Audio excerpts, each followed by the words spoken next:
Boy, oh boy, the mountains. Holy moly, look at all this snow in Aspen. And snow continues to fall through the day on Wednesday before we start to see that gradual tapering. First alert weather day for us because of all this snow. Look at some of the totals that have rolled in Tuesday into Wednesday. Copper Mountain reporting 20 inches, Breck 18, Eldora 17, Keystone 15. It is a skier's, snowboarder's dream if you love to get out in the fresh new powder. However, getting there is a little on the trickier side. Heading into the afternoon, we'll see that gradual clearing, but through the morning, that snow started to fall, continuing up into the high country and hitting the Denver metro early this morning, just in time for that morning commute. Conditions on the slicker, or the wetter side, I should say, for the morning commute. Some slick spots out there, but most of the snow accumulation happening on our grassy surfaces. We do have winter weather advisories and winter storm warnings that will remain in place through the majority of the day. The Denver area is under a winter weather advisory. That will go out of effect today at 2 o'clock. A good indication of when we'll start to see some improvements in our forecast.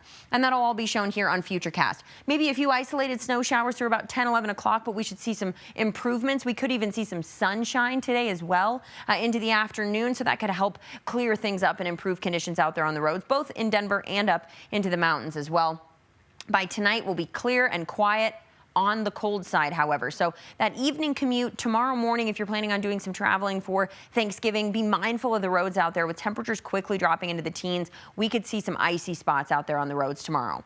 As far as the Denver area is concerned, we're looking at a sloppy, slushy 1 to maybe 4 inches of snow, mainly accumulating on our grassy surfaces. Over into the west and southwest metro, that's where we could pick up just a little bit more snow for us today, and into the Palmer Divide neighborhoods where that winter weather advisory is in place. That's where we could also see a little more accumulation.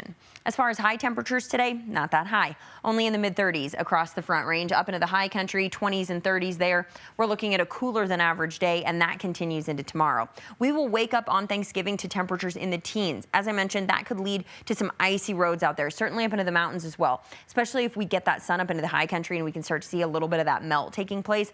Those roads could freeze overnight. So just be very mindful of that if you're planning on traveling up to the high country tomorrow or doing any driving early tomorrow morning. Now, sunshine tomorrow afternoon will help improve those conditions, but it will just be an overall chillier than average day. So what does that mean for what you need to wear? For that, we turn to our cute little turkeys. We are going to be the chilly turkey. We're going to be shivering. It won't be too windy, but it will be on the colder side. So definitely keep that in mind. If you have a turkey trot you're going to in the morning, if you're getting out with the family early morning, you're going to want to bundle up because, as I mentioned, those morning lows are only going to be in the teens and 20s.